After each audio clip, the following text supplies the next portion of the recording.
Hello friends, स्वागत है आपका अपने YouTube चैनल में। इस वीडियो में हम पढ़ेंगे AI की सहायता से अजीत सर के द्वारा कराया गया यूपी होमगार्ड की औषधि सीरीज का स्टैटिक जीके और पॉलिटी का प्रैक्टिस सेट नंबर 6। तो चलिए शुरू करते हैं। तो आज का जो हमारा ये गहन अध्ययन है ना, इसका मकसद सिर्फ सवालों को रटना नहीं है, बिल्कुल नहीं, बल्कि भारतीय संविधान का जो एक महाकाव्य है उसकी असली अंतरात्मा को समझना है। हाँ, और आज की इस वैचारिक यात्रा में हमारे पास जो स्रोत सामग्री है उसमें मुख्य रूप से दो बहुत ही मजबूत स्तंभ शामिल हैं, मूल अधिकार और राज्य के नीति निदेशक तत्व, जिन्हें हम DPSP भी कहते हैं। सही कहा, ये दोनों मिलकर एक तरह से हमारे समाज का पूरा ढांचा तय करते हैं। एकदम। तो शुरुआत करते हैं पहले प्रश्न से। प्रश्न 1, अनुच्छेद 20 के तहत दोहरे दंड से मुक्ति, जिसे हम डबल जेपडी कहते हैं, उसका क्या अर्थ है? और इसका सही उत्तर है विकल्प ए, एक ही अपराध के लिए एक से अधिक बार दंडित नहीं किया जाएगा, है ना। इसका सीधा सा मतलब यह है कि यह सुनिश्चित करता है कि राज्य किसी भी व्यक्ति को एक ही गलती के लिए बार बार प्रताड़ित नहीं कर सकता। मतलब ये तो वही बात हुई ना कि जैसे आपने एक बार फिल्म का टिकट खरीद लिया तो अंदर सिनेमा हॉल में उसी शो के लिए कोई आपसे दोबारा पैसे नहीं मांग सकता। एक अपराध एक सजा। हाँ बिल्कुल, ये बहुत ही सटीक और आसान सा उदाहरण है इसे समझने के लिए, है ना। खैर, इसी जीवन और न्याय के अधिकार से जुड़ा है हमारा अगला सवाल। देखते हैं प्रश्न 2, प्राण और दैहिक स्वतंत्रता का संरक्षण किस अनुच्छेद में है? इसका उत्तर है विकल्प बी, अनुच्छेद 21। इसमें निजता, साफ पानी और चिकित्सा सहायता का अधिकार भी अंतर्निहित है, जो इसे सबसे व्यापक अधिकार बनाता है। अच्छा, तो मतलब सिर्फ सांस लेना ही जीवन नहीं है, बल्कि गरिमा के साथ जीना भी इसी में आता है। ये तो वाकई बहुत गहरा है। एकदम सही कहा आपने, गरिमापूर्ण जीवन ही इसका मूल आधार है। अब आते हैं प्रश्न 3 पर। DPSP यानी राज्य के नीति निदेशक तत्वों का मुख्य उद्देश्य क्या है? और इसका सही उत्तर है विकल्प बी, देश में सामाजिक और आर्थिक लोकतंत्र की स्थापना करना। आयरलैंड के संविधान से लिए गए ये तत्व एक कल्याणकारी राज्य की नींव रखते हैं। समझ गए?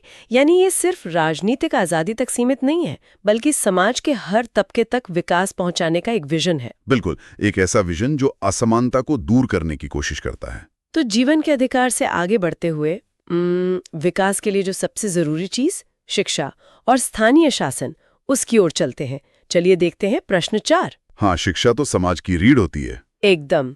86वें संशोधन जो 2002 में हुआ, उसके द्वारा जोड़ा गया मूल अधिकार कौन सा है? इसका सही उत्तर है विकल्प बी, शिक्षा का अधिकार, अनुच्छेद 21A। ये 6 से 14 वर्ष के बच्चों के लिए मुफ्त और अनिवार्य शिक्षा को एक मौलिक अधिकार बनाता है। ये तो भारतीय शिक्षा व्यवस्था में एक बहुत बड़ा मील का पत्थर है। मतलब शिक्षा अब सिर्फ विशेषाधिकार नहीं रही। सही बात है, ये अब हर बच्चे का जन्मसिद्ध अधिकार बन गया। बिल्कुल। अब थोड़ा सा सुरक्षा से जुड़े एक सख्त प्रावधान पर आते हैं। प्रश्न 5 है, निवारक निरोध के तहत अधिकतम हिरासत का समय बिना बोर्ड की रिपोर्ट के कितना है? इसका उत्तर है विकल्प सी, 3 महीने। लेकिन यहाँ मैं सोच रही थी कि 3 महीने का समय ही क्यों रखा गया है? यह अवधि राज्य को सुरक्षा सुनिश्चित करने का समय देती है, लेकिन नागरिक स्वतंत्रता को अनिश्चित काल तक कुचलने से रोकती है। अच्छा, मतलब एक तरह का बैलेंस बनाया गया है ताकि राज्य ताकत के नशे में तानाशाह न बन जाए। बिल्कुल, लोकतंत्र में यह संतुलन बनाए रखना बहुत जरूरी होता है। सही कहा। अब वापस जमीनी विकास पर आते हैं। प्रश्न 6, ग्राम पंचायतों के गठन का उल्लेख कहाँ है? उत्तर है विकल्प बी, अनुच्छेद 40। यह एक स्पष्ट गांधीवादी सिद्धांत है जो सत्ता के विकेंद्रीकरण पर जोर देता है। यानी सत्ता सिर्फ दिल्ली या राजधानियों में न सिमटकर गांव तक पहुंचे। हाँ। गांधी जी का असली भारत गांवों में ही तो बसता है। हाँ, और यही वजह है कि पंचायतों को इतनी अहमियत दी गई है। तो शिक्षा और समाज की बुनियादी बातों के बाद समाज में जो कुरीतियां मौजूद है और व्यक्तिगत आस्था की रक्षा कैसे होती है, उसका विश्लेषण करते हैं। प्रश्न 7 है, मानव के दुर्व्यापार और बलात्श्रम का निषेध किस अनुच्छेद में है? उत्तर है विकल्प ए, अनुच्छेद 23। ये विशेष रूप से बेगारी यानी बिना वेतन के काम कराने की क्रूर प्रथा पर रोक लगाता है। इतिहास में ये बिगारी प्रथा बहुत हावी थी। किसी इंसान को संपत्ति की तरह इस्तेमाल करने पर ये एक सीधा प्रहार है। एकदम सच कहा, ये समानता की दिशा में बहुत बड़ा कदम था। बिल्कुल। और जब समानता की बात आती है तो एक ऐसा विषय है जिस पर हमेशा चर्चा होती है। प्रश्न 8, समान नागरिक संहिता यानी यूसीसी का प्रावधान कहाँ है? उत्तर है विकल्प सी, अनुच्छेद 44। भारत में इसे लागू करने वाला पहला राज्य गोवा था, जो पूरे देश के लिए एक मार्गदर्शक उदाहरण है। अरे वाह, गोवा ने पुर्तगाली शासन के समय से ही इसे अपना रखा है। ये देखना दिलचस्प है कि कैसे एक विविधता वाले समाज में समान कानून हो सकते हैं। हाँ, ये एक बहुत ही आदर्श लक्ष्य है पूरे देश के लिए। और धार्मिक आजादी की बात करें तो उसकी भी कुछ सीमाएं हैं।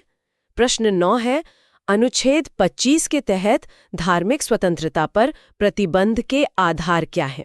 इसका उत्तर है विकल्प ए, लोक व्यवस्था, सदाचार और स्वास्थ्य। कोई भी धार्मिक प्रथा अगर समाज की शांति या स्वास्थ्य को नुकसान पहुंचाती है तो राज्य उस पर हस्तक्षेप कर सकता है। मतलब आस्था अपनी जगह है, लेकिन समाज की भलाई और लोगों की सेहत सबसे ऊपर है। बिल्कुल, जनहित से ऊपर कुछ भी नहीं हो सकता। तो अधिकारों की बात तो काफी हो गई।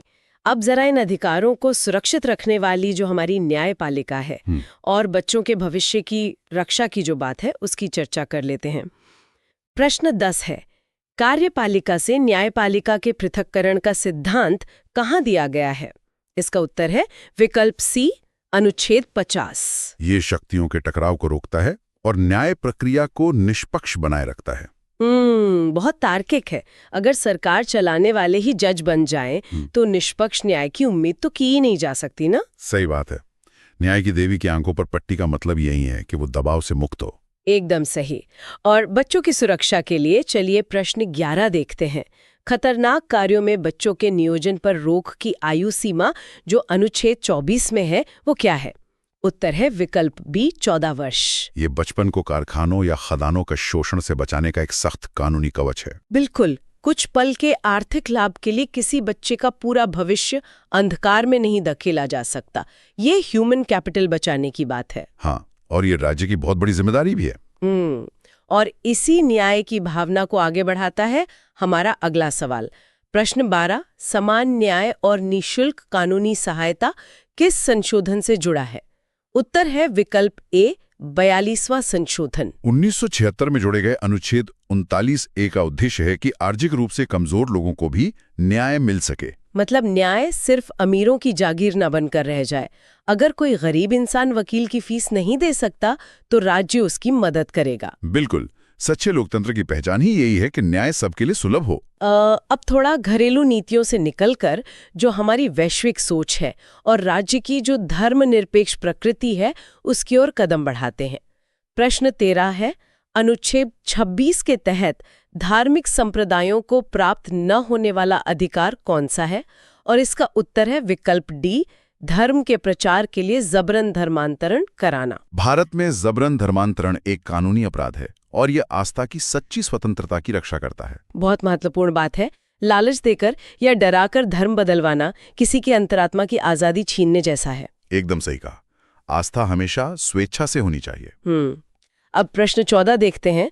अंतर्राष्ट्रीय शांति और सुरक्षा को बढ़ावा देना किस अनुच्छेद में आता है? उत्तर है विकल्प सी, अनुच्छेद 51। यही अनुच्छेद भारत की स्वतंत्र और शांतिपूर्ण विदेश नीति का मुख्य आधार माना जाता है। मतलब दुनिया भर में जो संघर्ष होते हैं उनके बीच शांति की वकालत करना हमारे संविधान के डीएनए में ही बसा हुआ है। हाँ, हम हमेशा से मध्यस्थता और शांतिपूर्ण समाधान में विश्वास रखते आए हैं। सही बात है। और धर्मनिरपेक्षता की बात करें तो प्रश्न 15 है, अनुच्छेद 27 के अनुसार कर या टैक्स देने से छूट किस मामले में है? उत्तर है विकल्प बी, किसी विशिष्ट धर्म की उन्नति या पोषण के लिए। यह सुनिश्चित करता है कि राज्य का खजाना पूरी तरह से धर्मनिरपेक्ष बना रहे। यानी जनता के टैक्स का पैसा किसी एक खास धर्म को बढ़ावा देने के लिए इस्तेमाल नहीं किया जा सकता। ये बहुत अहम है। बिल्कुल, एक सेक्युलर राज्य के लिए ये बुनियादी नियम है। तो अब देखते हैं कि समाज के हर वर्ग जैसे मजदूरों, अल्पसंख्यकों और हमारे आसपास के पर्यावरण की सुरक्षा कैसे एक दूसरे से जुड़ी हुई है। प्रश्न 16 है, उद्योगों के प्रबंधन में श्रमिकों की भागीदारी कहाँ दी गई है? उत्तर है विकल्प बी, अनुच्छेद 43A। ये मजदूरों को केवल उत्पादन का साधन मानने के बजाय उन्हें भागीदार बनाता है। वाह, जब मजदूर फैसले लेने में भागीदार बनते हैं तो उनमें भी एक मालिकाना हक की भावना आती है। सही कहा, और इससे औद्योगिक लोकतंत्र और मजबूत होता है। बिल्कुल। अब आते हैं अल्पसंख्यकों के अधिकारों पर। प्रश्न 17 है, अनुच्छेद 30 के तहत अपनी पसंद के शिक्षण संस्थानों की स्थापना का अधिकार किसे है? उत्तर है विकल्प सी, धार्मिक और भाषाई दोनों अल्पसंख्यकों को। लेकिन यहाँ मैं थोड़ा रुककर पूछना चाहूंगी, क्या अल्पसंख्यक होने का आधार केवल धर्म ही होता है? नहीं, भारत में अल्पसंख्यकों का निर्धारण धर्म और भाषा दोनों आधारों पर होता है, जिसमें कुल 6 मान्यता प्राप्त समुदाय हैं। अच्छा, मतलब अगर कोई खास भाषा बोलने वाले कम संख्या में है तो उन्हें भी अपनी संस्कृति बचाने का पूरा हक है। ये जानकारी बहुत काम की है। हाँ, भारत की विविधता को सहेजने के लिए ये बहुत जरूरी है। और अब इंसानियत से निकलकर प्रकृति की बात करते हैं। प्रश्न 18, पर्यावरण का संरक्षण और संवर्धन किस अनुच्छेद में है? उत्तर है विकल्प सी, अनुच्छेद 48A। ये राज्य को प्रकृति और वन्य जीवों की रक्षा के लिए सकारात्मक कदम उठाने का स्पष्ट निर्देश देता है। मतलब विकास की दौड़ में हमें अपने जंगलों और पर्यावरण को नहीं भूलना है। बिल्कुल नहीं, आने वाली पीढ़ियों के लिए ये सबसे बड़ा निवेश है। तो भाग 3 और भाग 4 के इतने सारे पहलुओं को समझने के बाद अब हम इस अध्ययन सत्र के एक बहुत ही महत्वपूर्ण पड़ाव पर हैं। अब हम इन दोनों हिस्सों की थोड़ी सीधी तुलना करेंगे और फिर सामाजिक व्यवस्था की ओर बढ़ेंगे। हाँ, ये तुलना बहुत जरूरी है ताकि सीखने वालों के लिए तस्वीर एकदम साफ हो जाए। बिल्कुल, तो मैं इसे थोड़ा सरल कर देती हूँ। जो हमारे मूल अधिकार हैं वो अमेरिका से प्रेरित हैं और ये न्यायोचित हैं, मतलब इन्हें लेकर हम कोर्ट जा सकते हैं, और ये राज्य पर एक नकारात्मक प्रतिबंध लगाते हैं, यानी राज्य को मनमानी करने से रोकते हैं। एकदम सही कहा आपने। और वहीं दूसरी तरफ जो डीपीएसपी यानी नीति निदेशक तत्व हैं वो आयरलैंड से प्रेरित हैं। ये गैर न्यायोचित हैं, मतलब कोर्ट में सीधे लागू नहीं कराए जा सकते, लेकिन ये राज्य को सकारात्मक निर्देश देते हैं कि कल्याणकारी नीतियां कैसे बनाई जाएं। यही इनका सबसे बड़ा अंतर है, एक ढाल है तो दूसरा रास्ता दिखाने वाला कंपस। क्या बात है। तो इसी रास्ते पर चलते हुए सीधा आते हैं प्रश्न 22 पर, क्योंकि प्रश्न 19, 20 और 21 हमारी स्रोत सामग्री का हिस्सा नहीं है तो हम वैचारिक कड़ी को टूटने नहीं देंगे। प्रश्न 22 है, सहकारी समितियों को बढ़ावा देने का निर्देश किसमें है? उत्तर है विकल्प सी, अनुच्छेद 43B। 97वें संशोधन जो 2011 में हुआ, उसके द्वारा जोड़ा गया ये प्रावधान जमीनी स्तर पर आर्थिक सहयोग को मजबूत करता है। बहुत खूब। छोटे कामगार मिलकर अपनी समिति बना लें, ये तो आर्थिक लोकतंत्र का बेहतरीन उदाहरण है। बिल्कुल, मिलजुल कर काम करने से छोटे तबके के लोगों को बहुत ताकत मिलती है। एकदम सही। अब एक कानूनी टूल की बात करते हैं। प्रश्न 23, अधिकार परीक्षा या जिसे हम को वरांटो कहते हैं, उस रिट का उद्देश्य क्या है? उत्तर है विकल्प बी, किसी लोक कार्यालय के अवैध कब्जे को रोकना। इसका शाब्दिक अर्थ है किस अधिकार या वारंट से जो सत्ता के दुरुपयोग को रोकता है। मतलब बिना सही योग्यता के कोई भी बड़े सरकारी पद पर कब्जा नहीं कर सकता। हाँ, ये भाई भतीजावाद और भ्रष्टाचार पर एक सीधा प्रहार है। सही कहा। प्रश्न 24 देखते हैं। अनुच्छेद 38 राज्य को किस प्रकार की सामाजिक व्यवस्था बनाने का निर्देश देता है? उत्तर है विकल्प सी, जिसमें सामाजिक, आर्थिक और राजनीतिक न्याय सुनिश्चित हो। यह संविधान की प्रस्तावना में निहित न्याय के तीनों रूपों को जमीन पर उतारने का प्रयास है। यानी सिर्फ कागजों पर नहीं, बल्कि असल जिंदगी में न्याय महसूस होना चाहिए। बिल्कुल, यही इस निर्देश का असली लक्ष्य है। तो अब हम अपने अंतिम पड़ाव में हैं, जहां हम राष्ट्रीय सुरक्षा, पोषण और कृषि जैसे महत्वपूर्ण विषयों पर संविधान के निर्देशों की चर्चा करेंगे। ये सभी प्रावधान ये दिखाते हैं कि संविधान निर्माताओं की सोच कितनी दूरदर्शी थी। बिल्कुल। तो प्रश्न 25 है, मूल अधिकारों को प्रभावी बनाने के लिए कानून बनाने की शक्ति किसके पास है? उत्तर है विकल्प डी, अनुच्छेद 35 के तहत यह शक्ति संसद की है। ये सुनिश्चित करता है कि मौलिक अधिकारों को पूरे देश में एक समान रूप से लागू किया जा सके। ये तो बहुत लॉजिकल है। अगर हर राज्य अपने अलग कानून बनाने लगे तो अधिकारों का मतलब ही बदल जाएगा। एकदम सही। अधिकारों के मामले में पूरे देश में एक रूपता होना बहुत जरूरी है। हाँ, और जन स्वास्थ्य की बात करें तो प्रश्न 26, पोषण स्तर और जीवन स्तर को ऊंचा करने का राज्य का कर्तव्य कहाँ है? उत्तर है विकल्प सी, अनुच्छेद 47। इसी अनुच्छेद के तहत राज्य नशीले पदार्थों और शराब पर प्रतिबंध लगाने की शक्ति प्राप्त करता है। अच्छा, तो मतलब मुनाफा कमाने से ज्यादा जरूरी लोगों की सेहत है। बिल्कुल। ये एक कल्याणकारी राज्य की निशानी है। बिल्कुल, लोगों का स्वास्थ्य हमेशा सर्वोपरि होना चाहिए। सही बात है। अब आते हैं प्रश्न 27 पर। मार्शल लॉ लागू होने पर मूल अधिकारों पर प्रतिबंध लगाने की शक्ति किसमें है? उत्तर है विकल्प बी, अनुच्छेद 34। असामान्य सैन्य परिस्थितियों में देश की व्यवस्था बनाए रखने के लिए ये एक असाधारण उपाय है। मतलब जब प्रशासन स्थिति न संभाल पाए और देश पर खतरा हो, तभी इसका इस्तेमाल होता है। हाँ, ये एक तरह का अंतिम उपाय है। समझ गई। अब वापस समाज पर आते हैं। प्रश्न 28, अनुच्छेद 46 के तहत किन वर्गों के हितों को बढ़ावा दिया जाएगा? उत्तर है विकल्प सी, अनुसूचित जातियों, अनुसूचित जनजातियों और अन्य कमजोर वर्गों के। ये समाज के ऐतिहासिक रूप से वंचित वर्गों के शैक्षणिक और आर्थिक उत्थान की गारंटी है। बहुत जरूरी है।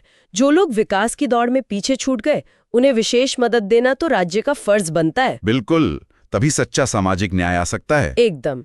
अब एक खास समूह की बात करते हैं। प्रश्न 29, सशस्त्र बलों के मूल अधिकारों को सीमित करने की संसद की शक्ति किसमें है?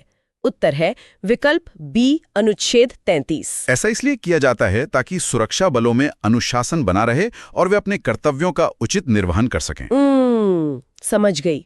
अगर सेना में अनुशासन नहीं होगा तो देश की सुरक्षा ही खतरे में पड़ जाएगी। सही कहा, सेना की सबसे बड़ी ताकत उसका अनुशासन ही होता है। बिल्कुल। और अब आज का आखिरी सवाल, प्रश्न 30, गायों, बछड़ों और दुधारू पशुओं के वध पर रोक किस अनुच्छेद में है? उत्तर है विकल्प बी, अनुच्छेद 48। ये कृषि और पशुपालन को आधुनिक और वैज्ञानिक प्रणालियों पर संगठित करने का निर्देश है। मतलब इसका सीधा संबंध किसानों की आजीविका और हमारी कृषि प्रधान अर्थव्यवस्था से है। हाँ, ये आर्थिक रूप से बहुत ही महत्वपूर्ण पहलू है। तो इसी के साथ हमारे सभी 30 प्रश्न पूरे होते हैं। अगर मैं इस पूरे गहन विश्लेषण के सार को समेटूं, तो ऐसा लगता है कि मूल अधिकार व्यक्ति की रक्षा की एक मजबूत ढाल की तरह काम करते हैं। हाँ, और वहीं जो डीपीएसपीज हैं, वो एक कल्याणकारी समाज के निर्माण के लिए एक मार्गदर्शक कंपास हैं। क्या बात है, ढाल और कंपास। ये सफर वाकई बहुत ज्ञानवर्धक था। हमारे साथ बने रहने के लिए शुक्रिया। सीखते रहें और अपना अभ्यास ऐसे ही जारी रखें।